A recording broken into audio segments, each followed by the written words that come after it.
Hebreos capítulo 12, versículo 1 al 2, ahí vamos a meditar en esta mañana. Y bueno, quiero que prestemos al 100% atención, sin distraernos, para poder comprender el mensaje de esta mañana. Amén. Dice la palabra de Dios de la siguiente manera: por tanto, nosotros también, teniendo en derredor nuestro tan grande nube de testigos, despojémonos de todo peso y del pecado que nos asedia, y corramos con paciencia la carrera que tenemos por delante. Puesto los ojos en Jesús, autor y consumador de la fe, el cual, por el gozo puesto delante de él, sufrió la cruz, menospreciando el oprobio, y se sentó a la diestra del trono de Dios. Ok, hasta ahí vamos a meditar. Hemos estado hablando mucho sobre el tema de la cruz, incluso hemos estado llevando una serie sobre la cruz, poder y sabiduría de Dios. Y bueno, hemos estado analizando por qué para los cristianos la cruz tiene un significado importante, y por qué para los pensadores de este siglo, o los sabios de este siglo, los intelectuales de este tiempo, la cruz es una tontería. Y para los judíos sigue siendo una locura, ¿no? Un tropiezo para los judíos. ¿Pero por qué, no? Porque sabemos nosotros que en esa cruz nosotros vemos que se encuentra el núcleo de la salvación, se encuentra el núcleo del significado de la salvación para cada uno de nosotros. Pero esto es algo interesante, porque sabemos que sin la cruz nosotros no tendríamos el respaldo de nuestra fe, ya que la cruz representa el sacrificio perfecto, voy a ponerlo de esa manera, de Dios para perdonar y salvar a la humanidad. Sabemos que nuestro Dios no es un Dios que se complace o disfruta el sacrificio humano. Él no se complace en eso, sino que se complace en la obediencia, porque la palabra de Dios dice en Filipenses, si ustedes se dan cuenta, ahí en su Biblia, en Filipenses capítulo 2, nos vamos a dar cuenta en el versículo 5 en adelante, dice el apóstol Pablo: completad mi gozo, sintiendo lo mismo y teniendo el mismo amor, unánime, sintiendo una misma cosa. Y luego dice en el versículo 5, haya pues en vosotros este sentir que hubo también en Cristo Jesús, el cual, siendo en forma de Dios, no estimó el ser igual a Dios como cosa a que aferrarse, sino que se despojó de sí mismo, tomando forma de siervo y hecho semejante a los hombres. Y estando en condición de hombre, se humilló a sí mismo, haciéndose obediente. Yo creo que la clave del sacrificio en la cruz no es en sí lo que Cristo hizo en la cruz, sino la obediencia de Cristo camino a la cruz. Él no se opuso al propósito de Dios, Él no se opuso al plan de su Padre. Todo lo contrario, la palabra de Dios dice que Él vino a cumplir los designios de Dios. Así lo dice la palabra, ¿no? En el libro de los Hechos, capítulo 2:23, porque dice de esta manera: a entregado por determinado consejo y anticipado conocimiento de Dios. O sea, anticipado conocimiento de Dios se refiere que Dios había planeado desde mucho antes este sacrificio. Entonces, lo que Jesús hizo al venir a este mundo, lo que Él hace es cumplir el plan de su Padre, cumplir el propósito de Dios. Y la clave está en la obediencia. Por eso la obediencia, dice, lo exaltó. No la muerte en la cruz, no la muerte en sí en la cruz, sino su obediencia lo exaltó, porque así sigue diciendo la palabra de Dios más adelante. Dice en el versículo 8, donde dice, haciéndose obediente hasta la muerte y muerte de cruz, por el cual Dios también lo exaltó hasta lo sumo. O sea, que la exaltación es el resultado de la obediencia. La glorificación es el resultado de la obediencia.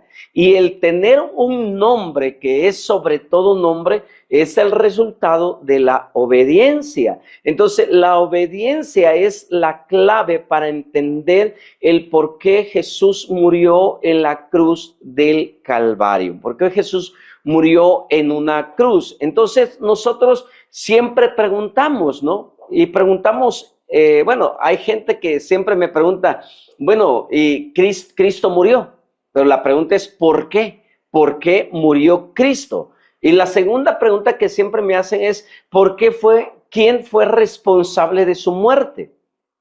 Estas dos preguntas siempre han circulado en el cuerpo de Cristo en la iglesia, y aún con gente académica siempre me dice, bueno, Cristo murió, pero ¿por qué murió? Número uno. Número dos, ¿quién fue el responsable de su muerte? Bueno, en primer lugar, ¿no? ¿Por qué murió Cristo? Es una pregunta clave. ¿Por qué murió Cristo? Bueno, la muerte de Jesús, sabemos nosotros que no fue un accidente, tampoco fue un fracaso, porque ya formaba parte del propósito eterno de Dios. O sea que cuando Cristo obedece cargar ese madero, llevar ese madero en sus hombros, él sabía lo que estaba sucediendo y lo que iba a sucederle en esa cruz. Ahora bien, cuando Cristo muere en la cruz, él en este caso, como ya lo mencioné, no es un accidente, aunque los romanos, aunque los judíos, aunque los griegos en su tiempo lo veían como un fracaso, el ministerio de Jesús, sabemos nosotros que no fue un fracaso para Jesús, porque en en el libro de los Hechos, capítulo 2, verso 23, ahí dice claramente observen bien, entregado por el determinado consejo, hablando del Mesías, hablando de Jesús, entregado por el determinado consejo. ¿Qué consejo era este? Bueno, el consejo del Sanedrín, el consejo del concilio más importante en Israel. Y ellos entregaron a Jesús en manos o en el poder político de Roma. En este caso, pues estamos hablando de Poncio Pilatos y Herodes. Y bueno, y vemos nosotros que este determinado consejo fue el que lo entrega a la muerte. El concilio del Sanedrín es el que lo entrega. Pero sin embargo, el escritor, en este caso Lucas, sigue narrando, sigue escribiendo y dice anticipado conocimiento de Dios. O sea, nada de lo que sucedió en la persona de Jesús fue una casualidad, fue algo espontáneo, sino que todo ya estaba escrito. Recordemos que en la clase pasada veíamos lo que el apóstol Pablo escribe en 1 Corintios capítulo 15. Cristo murió conforme a las Escrituras. ¿Cómo murió Cristo? Conforme a las Escrituras. Y las Escrituras, todo el Antiguo Testamento, es el conocimiento anticipado de Dios. O sea, si nosotros no leemos las Escrituras o el Antiguo Testamento, no entenderíamos el por qué murió Cristo en la cruz. Porque dice, Cristo murió conforme a las Escrituras. Y bueno, el apóstol Pedro enseña que la crucifixión ocurrió conforme al plan soberano de Dios. Tanto Pedro como Pablo hablan de que la crucifixión ocurre por el plan soberano de Dios. No es un accidente, no es una casualidad, porque bueno, vemos nosotros que Pablo lo escribe y Pedro también anticipa de eso. En Apocalipsis capítulo 13, versículo 8, dice la palabra que el Cordero fue inmolado desde la fundación del mundo. ¿Cómo es esto? El consejo predeterminado de Dios, o sea, lo que ya estaba escrito acerca del sacrificio de Jesús en la cruz, ya estaba anticipado, ya se había hecho. Vamos un poquito a la historia hacia atrás, en el libro del Génesis, capítulo 3, donde dice que Adán y Eva habían desobedecido. Una vez que ellos desobedecieron, las vestiduras que ellos tenían de gloria, esa vestidura de santidad, esa presencia divina en sus vidas se rasgó. O sea, ellos quedaron al descubierto. Y al momento de quedar descubiertos, sus ojos se abren y se dan cuenta que estaban desnudos. Y bueno, la desnudez es una vergüenza. ¿Por qué? Porque vemos más adelante que Dios prohíbe, en la ley prohíbe que los hijos vean la desnudez del padre o el padre vea la desnudez del hijo, porque es una oprobio, es una vergüenza. Bueno, cuando vemos nosotros que Adán y Eva quedan totalmente desnudos, ellos se avergüenzan. Entonces Dios dice, los cubre con una túnica de piel de un animal. No nos dice claramente qué tipo de animal fue, pero sí utilizó una piel de un animal para cubrirlo.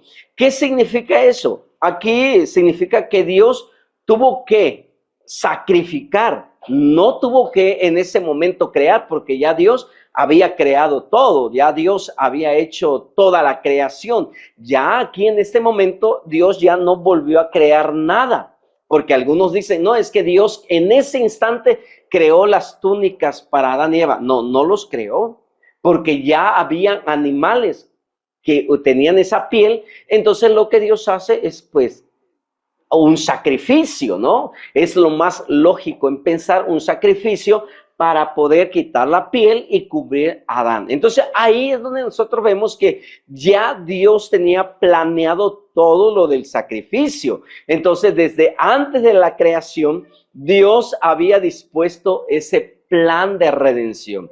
Es así, Dios no lo tomamos desapercibido, a Dios no lo tomamos de sorpresa. Dios ya estaba preparado, porque cuando forma al hombre, cuando hizo al hombre, a Adán y a Eva, Dios ya sabía que al momento de entregarles el don de la libre voluntad o el famoso libre albedrío, ellos iban a tomar su decisión. Pero ¿cómo es que Dios lo sabía? A ver, ¿cómo es que Dios ya lo sabía? ¿Será que Dios ya lo sabía porque entonces ya estaba predeterminado Dios para que el hombre pecara? ¿Cómo es que Dios ya sabía que el hombre iba a pecar?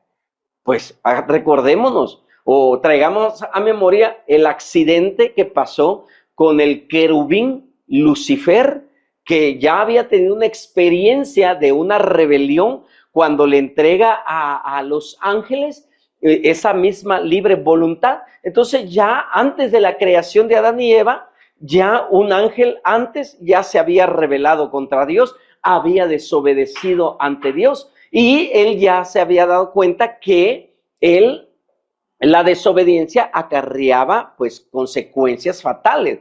Entonces cuando Dios, pero como aquel querubín no traía la imagen, no traía la semejanza de Dios, lo dejó a su libre, ahora sí, la decisión que tomó, así lo dejó. O sea, que Lucifer toma la decisión de rebelarse, de desobedecer. Entonces Dios dice, bueno, ya no hay nada que hacer por él. Por eso el enemigo, el conocido como diablo, Satanás, como tú le quieras llamar, él, aunque se arrepienta, ya no tiene salvación. Es más, nunca se va a arrepentir de la decisión que hizo, porque hasta el día de hoy él sigue haciendo de las suyas, ¿no? Pero cuando viene el hombre, ya Dios dijo, bueno, es que ya me sucedió una ocasión, ya estoy preparado. Pero porque ahora sí voy a intervenir porque ahora estos sí traen mi imagen, sí traen mi semejanza, Y a esto no los voy a dejar a despensas del destino, sino que a ellos les voy a dar una segunda oportunidad. Y esa segunda oportunidad fue el valor del sacrificio del cordero que Dios en ese momento lo hace para cubrir la desnudez de Adán y Eva. Y a partir de ahí ya Dios ya tiene ese plan, porque sabe Dios que la tendencia del corazón del hombre es solamente para mal. El hombre se acuesta, dice Génesis capítulo 6, el hombre se acuesta pensando hacer el mal y se despierta para ejecutarlo. O sea que la inclinación natural de nosotros los seres humanos es la tendencia al mal. ¿Por qué nosotros no cometemos pecado o por qué no hacemos cosas malas? ¿Por qué?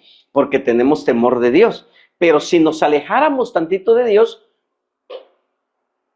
te lo aseguro, algo incorrecto, algo malo, haríamos todos. Cualquiera. Si aún estando con Dios, de repente se nos van las cabras al monte, se dice por ahí, ¿no? Y cometemos algo con el pensamiento, con los hechos, con palabras, con los deseos.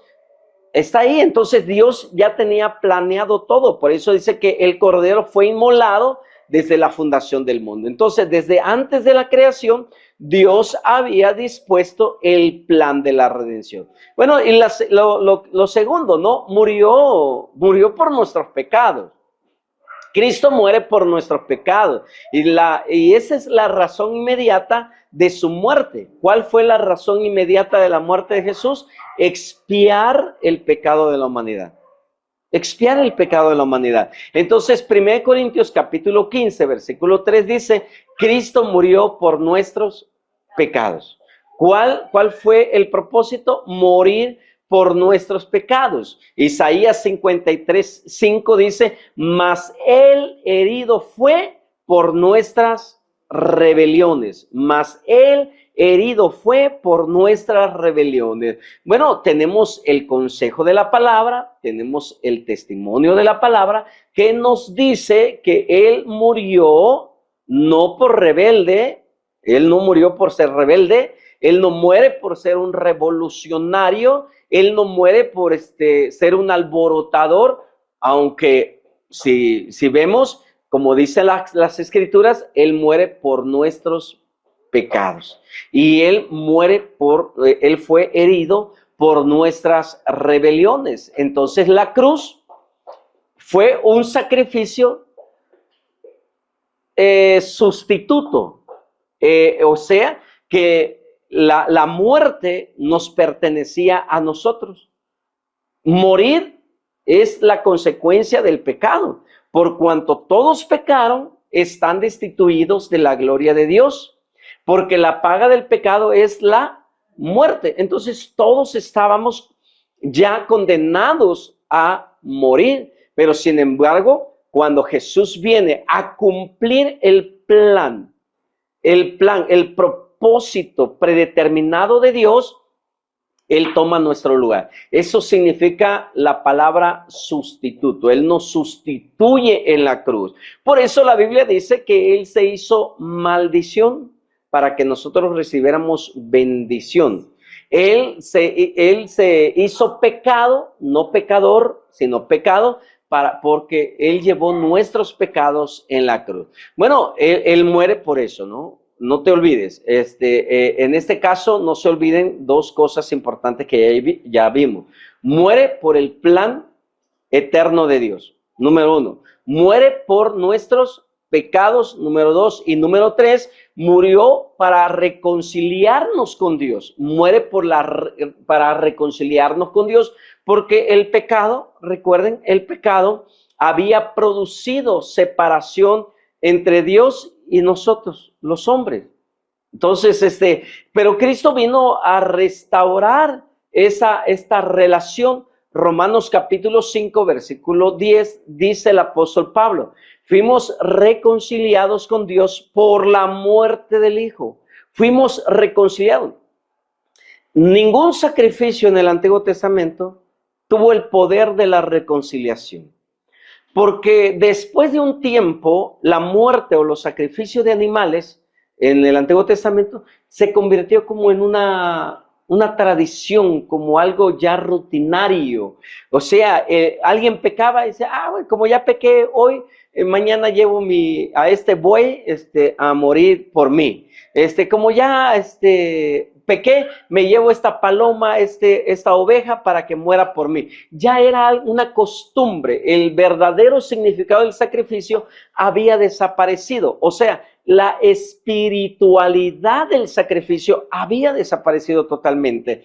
¿Qué sucede entonces? Dijo Dios en Isaías capítulo 1, dice, ya no quiero. A ver, ya no quiero sacrificios de bueyes, de toros, ya no quiero sacrificio de ovejas, no quiero sacrificio de nada. Y expresa el profeta Isaías los sentimientos de Dios diciendo, estoy hastiado.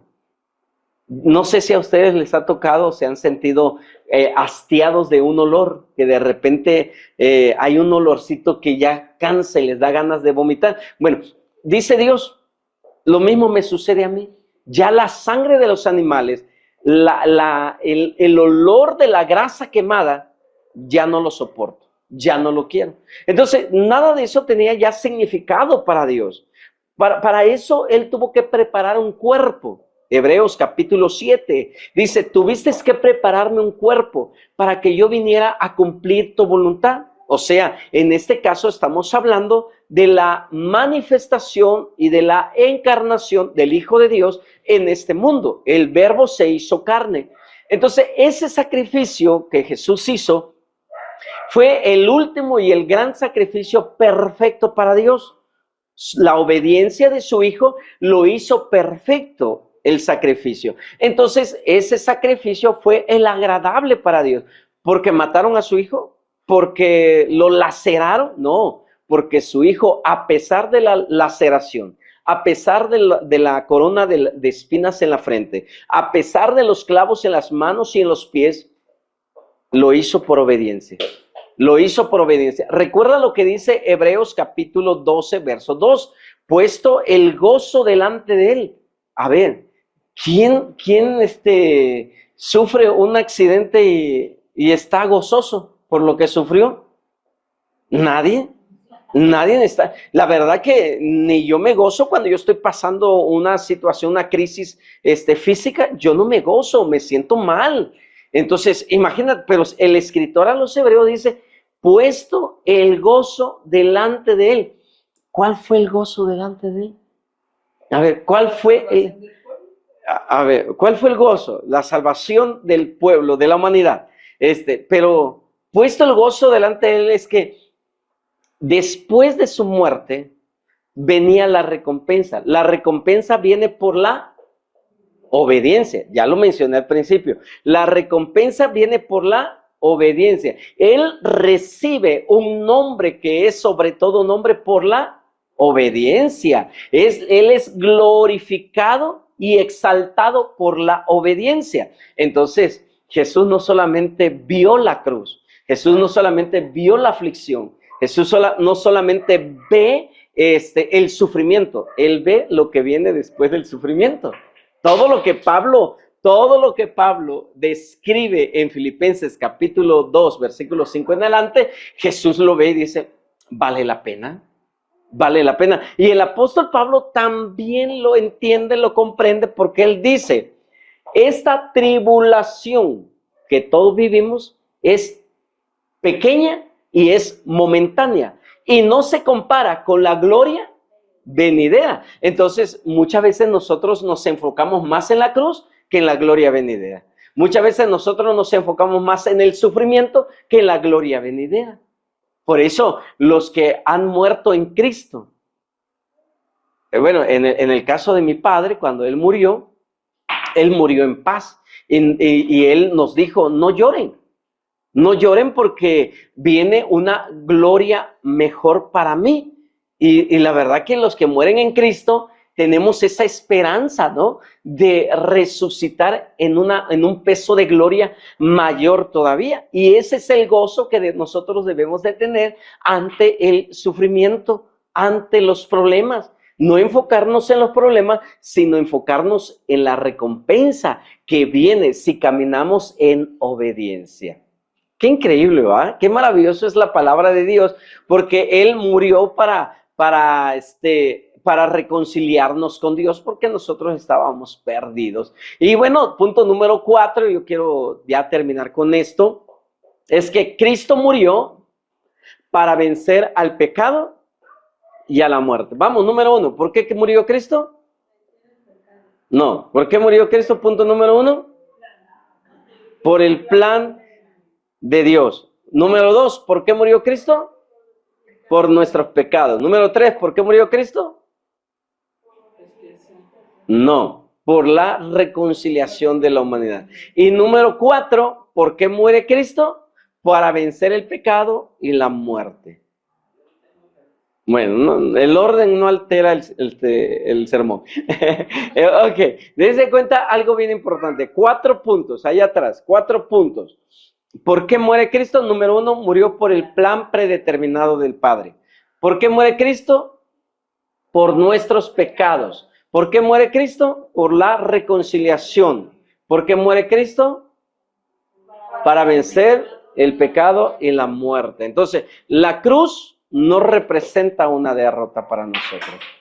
La cruz no representa una derrota para nosotros. Es la victoria sobre el pecado, sobre la muerte y sobre Satanás. Entonces, por eso Colosenses capítulo 2, verso 15 dice claramente, despojando a los principados y a las potestades.